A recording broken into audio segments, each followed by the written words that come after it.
నమస్కారం. దిశ వాస్తు కార్యక్రమానికి స్వాగతం. దిశ మనిషిని శాసిస్తుంది.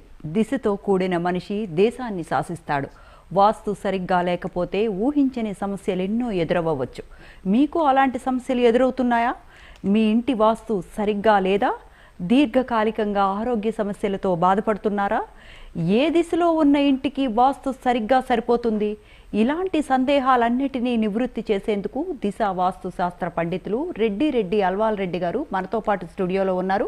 మీకు వాస్తుకు సంబంధించిన సమస్యలు ఉంటే స్క్రీన్ మీద కనిపిస్తున్న ఫోన్ నెంబర్కు కాల్ చేయండి. అలాగే అల్వాల్ రెడ్డి గారి అపాయింట్మెంట్ తీసుకొని నేరుగా కూడా వారిని సంప్రదించవచ్చు. అపాయింట్మెంట్ కోసం మీరు ఫోన్ చేయాల్సిన ఫోన్ నెంబర్ 8500021683 9014253501. నమస్కారం అల్వాల్ రెడ్డి గారు. నమస్కారం అమ్మ. ముందుగా దిశ మనిషిని ఎలా శాసిస్తుంది? దిశ మనిషిని ఎలా శాసిస్తుందంటే, ఉదాహరణకు ఒక అతనికి నార్త్ ఈస్ట్ కార్నర్ ఇల్లు అయితే, మన వాస్తు పండితులు ఏం చెప్తారు, నార్త్ ఈస్ట్ కార్నర్ చాలా మంచిది, దానికి ఒకటికి 2 అంతలు పెట్టి కొనుగోలు చేయొచ్చు, ఆ ఇల్లు తిరుగులేంది, మస్తు కోటీశ్వర్లు అవుతా అంటారు. కానీ కొంతమంది సూసైడ్ చేసుకోక తప్పదు. అంటే కొంతమంది ఖచ్చితంగా, నేను ఒక 3 కంపెనీల ఎండీకి చెప్పిన, మీరు కేవలం 1 ఇయర్లో దివాలా తీయడానికి సిద్ధంగా ఉండండి అని. మన నార్త్ ఈస్ట్ కార్నర్ నెంబర్ 1 కదా. మరి ఆయన ప్రేమతోని 4 కోట్లు పెట్టి మంచి బిల్డింగ్ కట్టుకున్నాడు. మన బంజారాయిస్లో ఎంతోమంది వాస్తు పండితులు ఆయనకు సలహాలు సూచనలు అన్నీ చేసిండ్రు. మరి ఏం లాభం? నేను చెప్పిన ప్రకారం ఆయన 1 ఇయర్లో దివాలా తీసి ఇలా 3 కంపెనీలు అమ్ముకుని, ఇల్లు అమ్ముకునే, ఆస్తులు అమ్ముకునే, కిరాయిలలో ఉండాల్సిన పరిస్థితి ఏర్పడ్డది. అంటే ఏమన్నాడు, దీనికి ఎవరు బాధ్యులు? మీరు నార్త్ ఈస్ట్ కార్నర్ మంచిదని చెప్పడం వల్లనే కదా. గతంలో ఎన్టీ రామారావుకు నార్త్ ఈస్ట్ కార్నరే చెప్పిండు, ఏమైండు? అంతకుముందు ఆయన సెంటర్ ఇంట్లో ఉన్నాడు, హ్యాపీగా లైఫ్ లాంగ్ హీరోగా ఉన్నాడు. కేవలం రెండోసారి ఎన్టీ రామారావు గారికి నార్త్ ఈస్ట్ కార్నర్ చెప్పిన తర్వాతే ఆయనకి బ్యాడ్ స్టేజ్ స్టార్ట్ అయింది అనుకోవచ్చా? రెండో భార్యను చేసుకున్నాక, లక్ష్మీపార్వతిని చేసుకున్నాక ఆయన కొత్తింట్లకు మారిండు. అది నార్త్ ఈస్ట్ కార్నర్లో అంతే. ఇంకా ఆయన రాజకీయంగా జీరో అయిండు, లైఫ్ జీరో అయిపోయింది. లాస్ట్కి ఆయన కూతురు, ఆమె పేరు ఏదో ఉంది, ఆమె కూడా ఆత్మహత్య చేసుకోవాల్సి వచ్చింది. ఎటువంటి కారణాలు లేవని చాలామంది చెప్పిండ్రు. అంటే ఆలోచన చేయండి. అంటే వాళ్ళకు అన్ని కోట్ల ఆస్తులు ఉన్నప్పుడు వాళ్ళు చేసుకోవాల్సినంత అవసరం ఉండదు కదా. అంటే ఒక ఇల్లు అనేది ఈ విధంగా శాసిస్తుంది. ఇంకా మీకు కొన్ని చెప్తాను. కర్ణాటకలో గాలి జనార్దన్ రెడ్డి తిరుగులేని స్థానం వ్యక్తి. మరి ఆయనకున్నది నార్త్ ఈస్ట్ కార్నర్ ఇల్లు. మరి ఆయన భార్య లక్ష్మి, ఆమె థర్డ్ ప్లేస్ వస్తుందని నేను ఛాలెంజ్ చేసి చెప్పిన అక్కడ ఏబిఎన్ ఆంధ్రజ్యోతి వాళ్ళకు. మరి లాస్ట్ ఫైనల్గా అదే థర్డ్ ప్లేసే వచ్చింది కదా. మరి నెంబర్ 1 ప్లేస్ ఎక్కడ, ఆమె థర్డ్ ప్లేస్కి ఎక్కడ పోయింది? గతంలో కొత్తగా ఇల్లు కట్టిన మునుగోడు ఎమ్మెల్యే రాజగోపాల్ రెడ్డి కొత్తగా కట్టిన ఎంబడే బీజేపీ తరఫుకి వెళ్ళి పోటీ చేసిండు. ఈయన ఖచ్చితంగా ఈ ఇంట్లో ఓడిపోవాల్సిన పరిస్థితి ఎదురవుతుంది, తిరుగులేదని నేను. వాళ్ళు 40,000 ఓట్లు కొంటున్నాం, ఓటుకు 5,000 10,000 పెట్టి నువ్వు అనే శాసనం ఇక్కడ పనిచేయదన్నారు. మరి ఏం చేసిండ్రు? 40,000 ఓట్లు కొంటే ఏం సాధించిండ్రని. పోనీ అంత అత్యున్నత స్థాయి వ్యక్తి ఓడిపోవాల్సి వచ్చింది. అంటే ఇల్లు, అంటే ఈ రోజు ఉన్న ఇల్లు రేపు అలాగే ఉంటుందని చెప్పలేము. రోజు రోజుకు మారిపోతుంటుంది. కాకపోతే అందరికీ ఆ విషయం తెలియదు. కేవలం నిర్మాణం ఒకటే కాదు, నిర్మాణానికి కొన్ని అడ్జస్ట్మెంట్లు తేడా వస్తాయి. అయితే గురువుగారు, నైరుతిలో ఏ ఉంచితే దిశ మారుతుంది అనుకోవచ్చు? నైరుతి అన్నది కాదు మేడం. ఒక్క ఇల్లు ఒకరికి ఈస్ట్ ఇల్లు నెంబర్ 1 ఉంటుంది, ఒకరికి నార్త్ ఇల్లు నెంబర్ 1 ఉంటుంది, ఒకరికి వెస్ట్ ఫేస్ ఇల్లు నెంబర్ 1 ఉంటుంది, ఒకరికి నార్త్ వెస్ట్ ఇల్లు నెంబర్ 1 ఉంటుంది, ఒకరికి సౌత్ ఈస్ట్ ఇల్లు నెంబర్ 1. మరి ఇప్పుడు ఇదే బళ్ళారిలో కాంగ్రెస్ అభ్యర్థి నాగేంద్ర బాబుకు సౌత్ ఈస్ట్ కార్నర్ ఇల్లే. మరి నార్త్ ఈస్ట్ కార్నర్ గాలి జనార్దన్ రెడ్డి భార్య మీద గెలిపించి చూపించాడు. పోనీ ఆమె కంటే స్థాయి ఉన్నోడు ఏం కాడు, మరి థర్డ్ ప్లేస్ వ్యక్తి, కానీ నెంబర్ 1కి వచ్చాడు. మరి ఏం లాభం? మాజీ మంత్రి ఓడిపోయా, గాలి జనార్దన్ రెడ్డి భార్య, వాళ్ళిద్దరిది నార్త్ ఈస్ట్ కార్నర్ ఇల్లే కదా, ఆయన సౌత్ ఈస్ట్ కార్నర్. మరి ఎటువంటి, అంటే ఇప్పుడు ఇల్లు ఒక్కొక్కరికి ఒక్కొక్క ఫేస్ సెట్ అవుతుంది అంటున్నారు. మరి అలాంటిది ఎటువంటి ఫేస్ మనకి సెట్ అవుతుంది అన్నదానికి మీరేం చెప్తారు? వాళ్ళు ఫోన్ చేసి చెప్పినప్పుడు వాళ్ళ కుటుంబ సభ్యులందరి పేర్లు తీసుకుంటాను. అయ్యా మీ ఇంతమందికి పలాంది ఒకరికి సౌత్ ఈస్ట్ రావచ్చు, ఒకరికి సౌత్ వెస్ట్ రావచ్చు, ఒకరికి నార్త్ ఈస్ట్ రావచ్చు, ఒకరికి నార్త్ వెస్ట్ రావచ్చు, నార్త్ కావచ్చు, ఈస్ట్ కావచ్చు, ఒకరికి సౌత్ ఏ పనికి వస్తుంది. అట్లా కుటుంబ సభ్యులందరికి కలిపి ఏ దిశ పనికి వస్తుందో నేను డిసైడ్ చేస్తా. కావాలంటే నేను చెప్పింది ఎంతవరకు కరెక్ట్ అనేది ఛాలెంజ్ చేయాలంటే రెంట్ హౌస్ తీసుకోండి. ఇప్పుడు మన బాపనోళ్ళు చెప్తుంటారు ఓ సంవత్సరం పాటు ఇల్లు ఖాళీ చేయని, ఆ విధంగానే ఖాళీ చేయండి. నేను చెప్పిన ప్రకారం ఇంట్లోకి మారండి, చూడండి 6 నెలలు చూస్తే సరిపోతుంది. మీరు చెప్పిన ప్రకారం వాళ్ళకి ఎటువంటి ఇల్లు సరిపోతుంది ఏంటి అన్నది మీరు చెప్పిన ప్రకారం మారి ఒక 6 నెలలు ఉంటే డెఫినెట్గా రిజల్ట్ అనేది కనిపిస్తుంది అంటారు. అట్లా నమ్మని వాళ్ళు ఉంటే మా ఊరికి వస్తే అంటే ఒకటి చెప్తా చూడండి, కిడ్నీలు ఫెయిల్ అయితే మన ఇండియాలో వైద్యం లేదు. ఏ డాక్టర్గా బాగు చేస్తాను ఛాలెంజ్ చేయలేడు. మరి నేను వితౌట్ ట్రీట్మెంట్తో చేసి చూపించాను కదా. కేవలం దిశ వాడడం ద్వారా ఆమెకు 100% ఆరోగ్యం. అంటే మళ్ళీ భవిష్యత్తులో కూడా కిడ్నీ వ్యాధి రాదు ఇక ఆమె. సాధ్యమాది. ఇంకోటి మెదడు ఆపరేషన్ ఫెయిల్ అయింది యశోద హాస్పిటల్లో, మొత్తం శరీరం అంతా సచ్చుబడిపోయింది. అటువంటి దాన్ని వితౌట్ ట్రీట్మెంట్తో చేసి చూపించిన. మొన్న ఒక ఆయన మా ఊర్లోనే, అంటే ముందు మా ఊర్లోకి గెలవాలి, మన ఊర్లోకి గెలిస్తేనే దేశానికి గెలవచ్చు అంటారు. మా ఊర్లోనే ఒక ఆయనకు కొద్దిగా కాళ్ళకు యాక్సిడెంట్ అయ్యి మొత్తం కాళ్ళు నడవలేని స్థాయిలో నడుస్తున్నాడు. ఉక్త వయసు 40 ఏళ్ళ వయసు కూడా ఉండదు ఆ ప్లాన్కి. మరి ఆ ప్లాన్ ఏం చేయగలుగుతారు? లైఫ్ అంతా పోయినట్టే కదా. అరే బాబు గట్ల కాదు, చిన్న అడ్జస్ట్మెంట్ చేసుకో, దీనికో 500 ఖర్చు వస్తుందని చెప్పాను. చేసిండు. ఈరోజు ఆయన ఏ కూలీ చేయడానికైనా సిద్ధంగా ఉన్నాడు, ఏ పని చేయడానికైనా సిద్ధంగా ఉన్నాడు. అంటే ఇక్కడ ఏమవుతుంది, ఆయన చేసింది ఏం లేదు, నిర్మాణం చేంజ్ చేసేది ఏమీ లేదు, అడ్జస్ట్మెంట్ అని ఉంటుంది. అంటే ఇప్పుడు మీరు అన్నట్టు కొత్త ఇంటికి మారకపోయినా ఉన్న ఇంటిలో అడ్జస్ట్మెంట్స్ పల్లెటూరులో ఇండ్లకి సాధ్యం అవుతుంది, పట్టణాల ఇండ్లు సాధ్యం కాదు. ఎందుకంటే జాగిడి ఉంది. మరి పట్టణాల ఇండ్లకి పరిష్కారం మార్చుకోవాలి. కిరాయిలు దొరుకుతాయి కదా, అక్కడ కిరాయిలు దొరుకుతాయి కాబట్టి మార్చుకోవచ్చు. పల్లెటూర్లలో కిరాయిలు మరి సొంత ఇల్లు ఉంటే ఏం చేయాలి గురువు గారు? వేరే వాళ్ళకి రెంట్కి ఇచ్చేసి వాళ్ళు రెంట్ హౌస్లకు నేను చెప్పిన మోడల్ ఇంట్లోకి పోయి ఒకవేళ నమ్మము అయ్యా మరి మేము నీవు చెప్పిన ప్రకారం నెలకు 10,000 ఖర్చు పెడతాం, ఒక 6 నెలలు అంటే 60,000 మేము ఖర్చు పెడతాం, దానికి ఎవడు బాధ్యుడు అంటే నాతో ఛాలెంజ్ చేయొచ్చు. మీకు 60 ఖర్చు వస్తే 60 నేను ఇస్తా, నా గెలిస్తే నాకు 60కి 60 120 ఇవ్వండి, అయిపోతుంది. అంటే నేను ఇంత ఛాలెంజ్ చేస్తున్నా. ఇప్పటి వరకు ఏ శాస్త్ర పండితుడు కూడా ఛాలెంజ్ చేసే స్థాయి లేదు. నేను ఛాలెంజ్ చేసి చూపిస్తున్నా.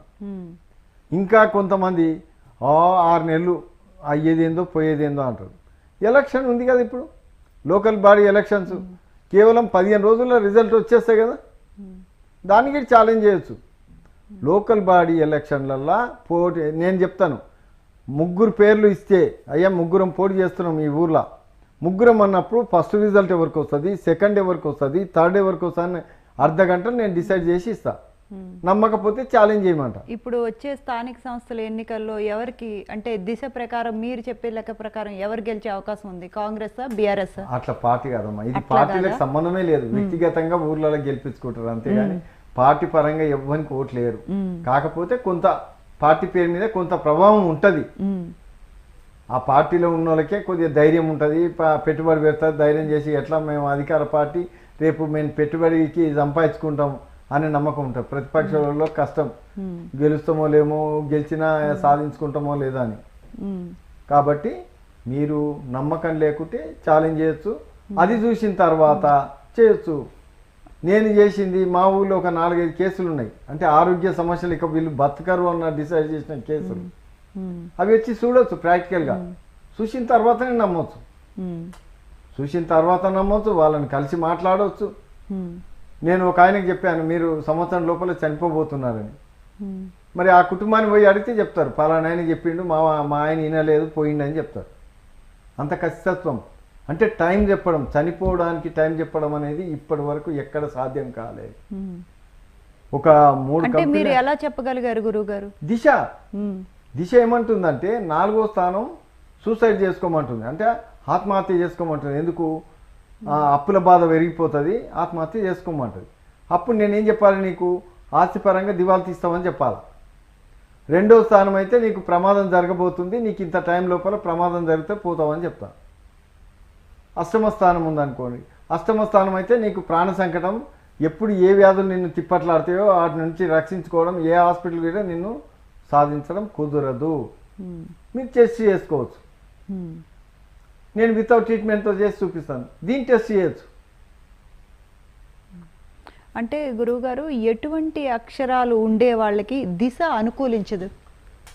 ఒక్కొక్క ఇప్పుడు 8 ఇప్పుడు మన తెలుగు అక్షరాలు 8 భాగాలుగా విడగొడతాను. అందులో ఒక్కొక్కరికి 5 భాగాలు పనికొస్తాయి. మొత్తం 8 భాగాల్లో 5 భాగాలు పనికొస్తాయి, 3 భాగాలు పనికిరావు. ఏది? ఆస్తిపరంగా.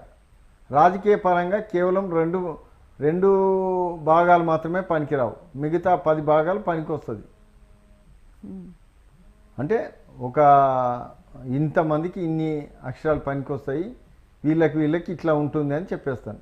వితిన్ 5 నిమిషాల్లో ఇంటి ముందు నిలబడ్డప్పుడే నీ చరిత్ర మొత్తం గింత అని చెప్తాను. అంటే గురువుగారు దిశ వాస్తు ద్వారా రైతులను కష్టం నుంచి గట్టెక్కించే పరిష్కార మార్గాలు ఏమైనా ఉంటాయి? ప్రతి ఒక్కరు వ్యాపారి కాదు, రైతు కాదు, వారు ఎవరే కావచ్చు, వాళ్ళ లైఫ్నే నేను ఇంటి ముందర నిలబడ్డప్పుడే నీ సమస్యలు ఇవి కదా అని అడుగుతాను. నీ పేరు చెప్పు, నీ సమస్య ఇది అవునా కాదా? ఎందుకు లైవ్ ప్రోగ్రామ్నే చాలా మందిని అన్నాను, సార్ మీ సమస్య ఇదే కాదా అని. అవును సార్ అని మీ లైవ్లో ఒప్పుకున్నారు. ఒక ఆయన నా ఇట్లుంది ఇల్లు అంటే మరి నీకు సమస్య లేదు అంటే ఎందుకు లేదు సార్ ఉంది అంటే మరి నీ ఇల్లు గట్ల లేదు ఇట్లుంది చూడని. అంటే వాళ్ళ ఇల్లు ఎట్లుందో చెప్పవచ్చు, ఆయన సమస్య చెప్తే ఆయన ఇల్లు ఎట్లుందో చెప్పవచ్చు, ఆయన ఇల్లు చెప్తే సమస్యలు చెప్పవచ్చు. అంటే ఇంటికి చుట్టుపక్కల ఏవేవి ఉంటే మనకు అనుకూలిస్తాయి, లేకపోతే మీరు చెప్పిన ప్రకారం వాస్తు దిశ ఒకటేనా గురువుగారు? వాస్తు అనేది ఇంటి నిర్మాణం మాత్రమే. బాత్రూమ్ ఎక్కడ ఉండాలి, పొయ్యి రూమ్ ఎక్కడ ఉండాలి, గుంతలు ఎక్కడ ఉండాలి, హౌజులు ఎక్కడ ఉండాలి, పైన ట్యాంకులు ఎక్కడ ఉండాలి, ఏ భాగంలో ఉండాలి, నిర్మాణం ఎక్కడ పెరగాలి, నిర్మాణం ఎక్కడ తగ్గాలి అని. కానీ ఒకటి మాత్రం నిజం, వాస్తు ప్రకారంగా 190% ఇండ్లు వాస్తు ప్రకారం లేవు. ఎందుకంటే తూర్పు ఆగ్నేయం పెరగకూడదని వాస్తు శాస్త్రంలో రాసింది. ప్రతి ఇల్లు తూర్పు ఆగ్నేయం పెరిగే ఉంటుంది. అంటే మరి వాస్తు ప్రకారం అని ఎందుకు కట్టుకుంటారో నాకు అర్థం కాదు. ఆగ్నేయము అగ్ని, కానీ అక్కడే బాత్రూమ్లు పెట్టేస్తారు, అక్కడే వాష్రూమ్లు పెట్టేస్తారు, గుంతలు పెట్టేస్తారు. ఇది కరెక్ట్ కాదు కదా అంటున్నాను. వాస్తు పేరు చెప్పి మోసపోకండి. ఇంకోటి ఉత్తర వాయువ్యము నీచ స్థానం పెరగొద్దని చెప్తుంది వాస్తు శాస్త్రం. కాలర్ రెడీగా ఉన్నారు, బాబురావు గారు కాజీపేట నుంచి. బాబురావు గారు నమస్తే అండి. అల్వాల్ రెడ్డి గారు ఉన్నారు, మాట్లాడండి. మీ సమస్య ఏంటో అల్వాల్ రెడ్డి గారితో చెప్పండి. నమస్తే సార్. నమస్తే సార్, నాకు తూర్పు పెట్టిన 3 అయితే first floor, ground floor, first floor, second floor కట్టిన. కానీ దానికి ఎదురుగా దారి ఉంది.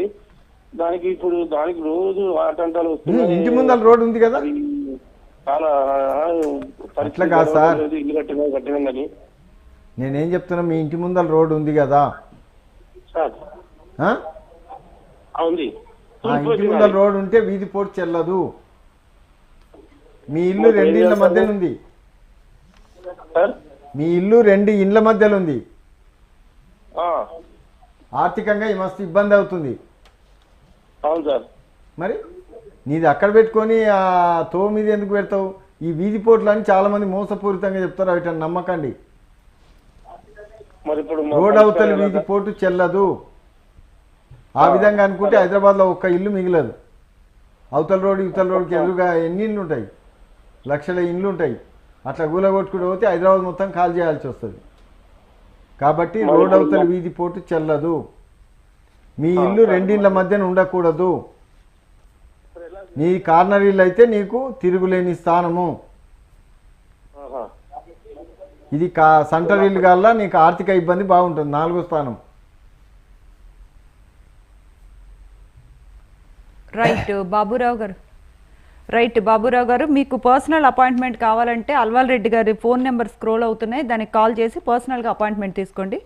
అల్వాల్ రెడ్డి గారు, అంటే ఇప్పుడు మీరు చెప్పిన ప్రకారం తూర్పు ఆగ్నేయం వాస్తు ప్రకారం పెరగకూడదు అని అన్నారు. అలాంటిది అంటే వాస్తు మరి వాస్తు శాస్త్ర నిపుణులు కూడా తూర్పు ఆగ్నేయం పెంచేసి ఇల్లు కట్టేలాగా ప్లాన్ చేస్తున్నారు. మరి దీనికి పరిష్కార మార్గాలు ఏంటి మరి దిశ వాస్తులో? అయితే దిశ అనేది 70% దిశ ప్రభావం ఉంటుంది. కేవలం దిశ ఉంటే చాలు. మనిషి 75% లాభపడతాడు, అంటే నష్టాలు ఉండవు. అయిపోయాయి. నేను 100% లాభాలు పొందాలనుకుంటే వాస్తు ప్రకారం ఇల్లు తప్పనిసరి. మనం వాస్తు పుస్తకంలో రాసి ఉంటుంది ఈశాన్యం పెరిగితే ఇంటికి మంచిదని. అది ఈశాన్యం పెంచిన ఇల్లు ఉండదు, ఈశాన్యం తగ్గించిన ఇండ్లే ఉంటాయి. తూర్పు ఆగ్నేయం పెరగొద్దంటాయి, పెంచిన ఇండ్లే ఉంటాయి. మరి అది మనం విరుద్ధం చేసుకుంటే మనం ఎలా బాగుపడతాం? కాబట్టి 100కి వాస్తు శాస్త్రం అనేది 25% ప్రభావమే ఉంటుంది, 100కి 75% దిశ ప్రభావమే ఉంటుంది. అందుకే నేను ఇప్పుడు ఆ బాబురావుకి ఏం చెప్తే, నీ ఇల్లు పలానా లాక్కుంది కాబట్టి నీకు ఆర్థిక ఇబ్బంది ఉందని చెప్పాను. అంటే ఆయన ఆర్థిక సమస్య నేను చెప్పడం నాకు ఎలా సాధ్యమవుతుంది? అంటే దిశ నాకు చెప్పేస్తుంది. ఆయన ఏమనుకో వీధిపోటు వల్లనేమో అని ఆయన బాధపడుతున్నాడు. వీధిపోటు కాదు. అంటే ఓ దాని మీద పెట్టి ఇంకో దాని మీద నమ్ముతున్నారు. ఈ వాస్తువులు చెప్పే మాటలు నమ్మి వానికి ఎక్కడ దొరకక ఏదో ఒకటి చెప్పి పంపిస్తున్నాడు. అది కరెక్ట్ కాదు. మనం తెలిస్తే కరెక్ట్ చెప్పాలి, లేకుంటే నాకు తెలియదు సార్ అని చెప్పాలి. అయితే గురువుగారు, గృహ నిర్మాణ సమయంలో ఇప్పటి వరకు మనం నమ్మిన వాస్తులో నిజమెంత? అసలు ఈ విషయంలో దిశ వాస్తు ఏం చెప్తోంది? వాస్తు ప్రకారం ఇల్లే లేవు. వాస్తు ప్రకారం ఉంటే అవి ఒక 25% లాభం ఉంటుంది. కొంతమందికి వాస్తు ప్రకారం ఇల్లుండి దిశ కుదిరితే నెంబర్ 1గా ఉండిపోతాడు. అందుకే ఎలక్షన్లో గెలుస్తాడా గెలవడా వాని ఇంటి ముందు చూసినప్పుడే నాకు అర్థమవుతుంది వాని ఇల్లు ఏదో. ఇప్పుడు ఇలా వాస్తు ప్రకారం ఇల్లు ఎవరెవరు ఉంటాయంటే ఎంపీలవి ఎమ్మెల్యేలవి ఉంటాయి చూడు, వాళ్ళంతా అత్యున్నత స్థానానికి చేరడానికి కారణం వాస్తు ఉండడం, దిశ సపోర్ట్ చేయడం. మరి దిశ సపోర్ట్ చేయని వాళ్ళకి పరిష్కార మార్గాలు ఏంటండి? ఏముంటుంది, నన్ను కలిసి నన్ను అపాయింట్మెంట్ తీసుకుంటే వాళ్ళకు దిశ ఏ ప్రకారం ఇల్లు కావాలనో చెప్పేస్తాను. టెంపరీగా కిరాయిలు తీసుకొని చెక్ చేసుకోమంటాను, ప్రాక్టికల్గా చూడమంటాను, నమ్మితే చూసుకోమంటాను. అంటే ఇంట్లో ఒకవేళ కిరాయి ఇల్లు కుదరకపోతే ఇప్పుడు ఉన్న ఇంట్లో చేంజెస్ ఏమైనా చేస్తారా మీరు? పల్లెటూర్లలో అయితే సాధ్యమవుతుంది, ఎందుకంటే పక్కన ఖాళీ జాగాలు ఉంటాయి, వాడుకోవచ్చు. పట్టణాల్లో ఖాళీ జాగాలు ఉండవు, ఉంటాయి, అందులో కూడా సాధ్యం అవుతుంది, కానీ కొంతవరకే సాధ్యమవుతుంది. ఒక 30% వరకు సాధ్యం చేసుకోవచ్చు. పట్టణాల్లో కూడా దిశ మార్చుకోవచ్చు, ఆ అవకాశాలు ఉంటాయి. మొత్తం మీరు చెప్పినట్టు 100% సాధ్యపడదు సిటీలలో. అందుకు కావాల్సిన వేరే ఇల్లు దొరుకుతాయి కదా. మనం ఏ కారణం ఇల్లు కావాలి, ఏ కార్నర్ ఇల్లు కావాలంటే అది, ఏ సెంటర్ ఇల్లు కావాలి, ఎక్కడ దిక్కు ఇల్లు కావాలంటే ప్రతి ఒక్కరి సిటీలో దొరుకుతాయి. ఒక రోజు అంతా మొత్తం బండి తీసుకొని తిరిగితే టూలెట్ బోర్డులు పెట్టి ఉంటాయి, మనకు నచ్చిన ఇల్లు. అంటే గురువు గారు, మీరు ఎటువంటి ఇళ్లలోకి వెళ్ళాలని మీరు ఎలా సజెస్ట్ చేస్తారు? ఇప్పుడు మనకు దిశ ఏం చూసి మీరు ఆ ఇంట్లోకి వెళ్ళాలి అని ఎలా సజెస్ట్ చేస్తారు? ఇప్పుడు ఆ కుటుంబ సభ్యుల పేర్లన్నీ తీసుకుంటాను. ఆ తర్వాత వాళ్ళకి ఏ దిశ, అందరికీ కలిసి కుటుంబంలో ప్రతి ఒక్కరికి కలిసి వచ్చిన దిశ అంటూ ఒకటి ఉంటుంది. ఎందుకంటే ఇక్కడ 9 ఉన్నాయి కదా దిశలు, 8, 9 దిశలు. అందులో ఇంచుమించు 100కి చాలా మందికి కలిసి వస్తాయి. అంటే మీరు ఎవరికి ఏ దిశ కలిసి వస్తుందో మీరు చూసి వాళ్ళ పేర్లు వాళ్ళ జాతకాలు చూసి చెప్తారు. పేర్లు మాత్రమే, జాతకాలు ఇక్కడ సంబంధం ఉండదు. అది పేర్లు అంటే పెట్టిన పేర్లు కూడా కాదు, పిలిచే పేరు మాత్రమే లెక్క. పిలిచే పేరే ఇంపార్టెంట్. పిలిచే పేరే అని హీరోని చేయాలన్నా జీరోని చేయాలన్నా, అంటే పిలిచే పేరు ఎక్కడంటే మీకు ఇక్కడ చెప్తా చూడండి. ఒకరికి వృత్తిపరంగా పేరు పెట్టి పిలుస్తారు. ఉదాహరణకు రామయ్య ఉన్నాడు, ఆ డ్రైవర్ షాప్ ఇక్కడ రా అంటారు, అంటే వాని వృత్తి డ్రైవర్ కాబట్టి డ్రైవర్ అంటారు. అన్నప్పుడు వాని రామయ్య లెక్కలోనికి రాదు, డ్రైవర్ మాత్రమే లెక్కలోనికి వస్తుంది. ఒక ఆయన పాలమ్మేవాడు ఉంటాడు, ఓ పాలైన ఇక్కడ రా అంటారు, అప్పుడు పాలు అనే లెక్కలోనికి వస్తుంది. కొందరికి ఇంటి పేరు, ఇప్పుడు కోమటిరెడ్డి వెంకటరెడ్డి, అందరికీ కాక్షమిన్నే లెక్కలోనికి వస్తుంది. వాళ్ళ కుటుంబంలో ఎన్ని పేర్లు మారినా అంటే ఆ ఇల్లు ఒక్కసారి డెవలప్ అయింది కాబట్టి ఇంక అదే కొనసాగుతూ పోతుంది.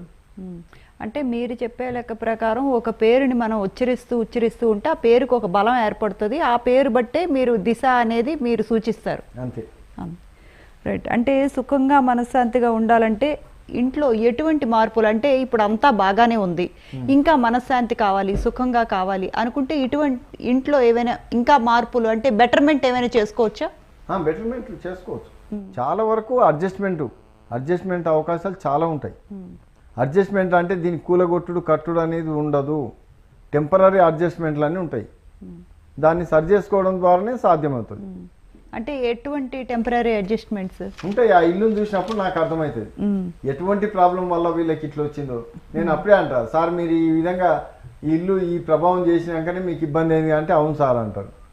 మరి అది ఒకటి తొలగించుకుంటే అయిపోతాయి కదా అంట. అంటే వాళ్ళ గురించి వాళ్ళు అర్థం చేసుకుంటే అది ఈజీ, వాళ్ళకే నేను చెప్పాల్సినంత అవసరం ఉండదు.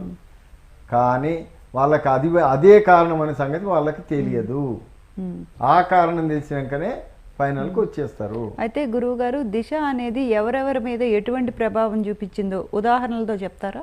ఉదాహరణలతో చెప్తానంటే ఇప్పుడు ఒక ఆయన రామచంద్ర రెడ్డి అనే అతను ఉన్నాడు, నార్త్ ఈస్ట్ కార్నర్ ఇల్లు కట్టుకున్నాడు.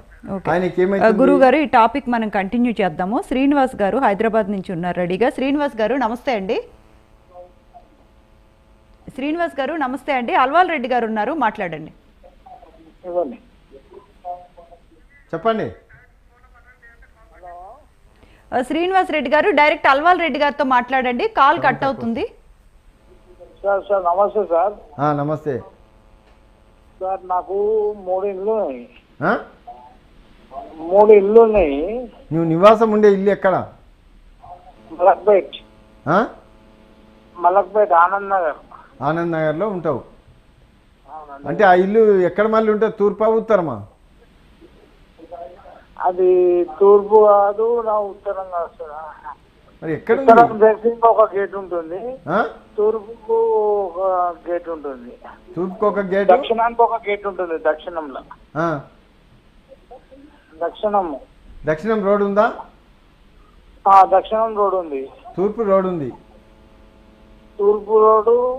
తూర్పు లేదు, దక్షిణం రోడ్ ఉంది, ఉత్తరం రోడ్ ఉంది, వెనక కూడా రోడ్ ఉందండి. ఏం పేరు నీ పేరు? శ్రీనివాస్ అండి. శ్రీనివాస్ అంటే మీరు నడిచేది దక్షిణం? నేను నడిచేది దక్షిణం సార్. మరి దానివల్ల మీకు ఆర్థికంగా ఇబ్బంది బాగుంటాయి కదా? నేను బాగా సంపాదించాను సార్ ఇప్పటివరకు అయితే. అంటే మీరు దక్షిణం నడుస్తారు అంటే ఇప్పుడు వెస్ట్ రోడ్ ఉందా? వెస్ట్ రోడ్ ఉంది, వెస్ట్ గేట్ ఉందా?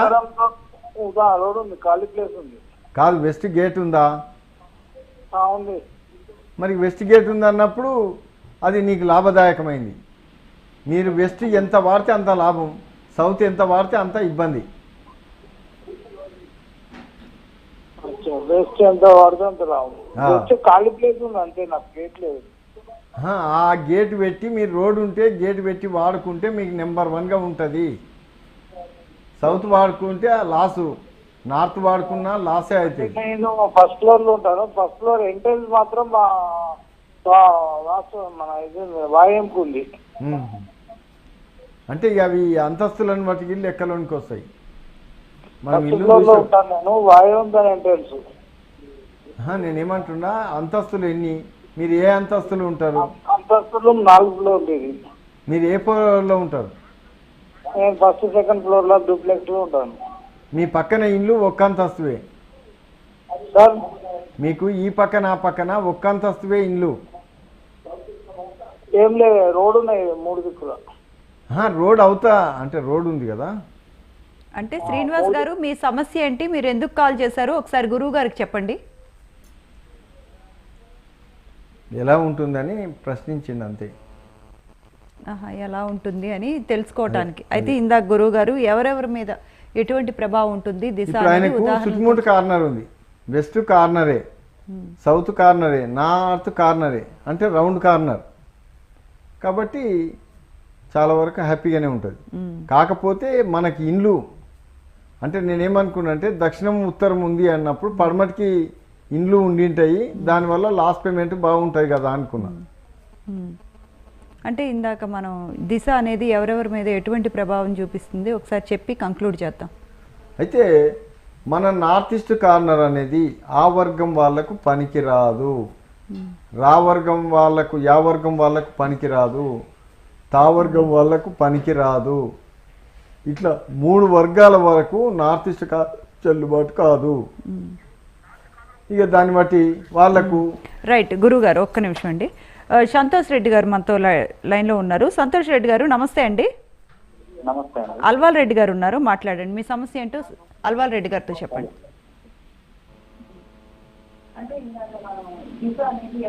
హలో హలో సార్, ఆ, నమస్కారం రెడ్డి గారు. సంతోష్ రెడ్డి అండి నా పేరు. సంతోష్ రెడ్డి, మీ ఇల్లు ఎక్కడ మళ్ళీ ఉంటుంది? తూర్పా ఉత్తరమా? సౌత్ గేట్ ఉందండి, ఈస్ట్ నార్త్ మెట్లు ఉన్నాయండి. అట్లా అంటలేను, మీకు రోడ్డు దక్షిణం రోడే. రోడ్కి సౌత్ రోడ్ ఉంటుందండి. సౌత్ రోడ్ అన్నప్పుడు మీకు ఈస్ట్లో వేరే వాళ్ళ ఇల్లు ఉంది, వెస్ట్లో వేరే వాళ్ళ ఇల్లు ఉందా? వేరే ఇల్లు ఉందండి, పాడవటి ఇల్లు ఉంటుంది. అంటే ఇల్లు ఏం కన్స్ట్రక్షన్ లేదు. కానీ ఇల్లు ఎంతో కంపౌండ్ వాళ్ళు ఏదో ఒకటి ఉంటాయి కానీ నిర్మాణాలు ఉన్నా సార్, పాత ఇల్లు. కొద్దిగా ఆర్థికంగా ఇబ్బంది బాగుంటుంది నీకు. చాలా ఉంది సార్. అది ఆర్థికంగా ఇబ్బంది ఉంటుంది. అవును సార్. అది కొంతవరకు సరి చేసుకునే అవకాశాలు ఉంటాయి సార్. ఒకవేళ మీరు అపాయింట్మెంట్ తీసుకుంటే దాన్ని సరి చేసుకునే అవకాశం ఉంది. కాకపోతే చూసి చెప్పనీకే సాధ్యమవుతుంది. మీ ఇల్లే మీకు సపోర్ట్ చేస్తుంది. రైట్ అండి, రైట్. ధన్యవాదాలు అల్వాల్ రెడ్డి గారు. ఇది ఇవాల్టి దిశ వాస్తు ప్రత్యేక కార్యక్రమం. అల్వాల్ రెడ్డి గారు అపాయింట్మెంట్ తీసుకోవాలంటే స్క్రీన్ మీద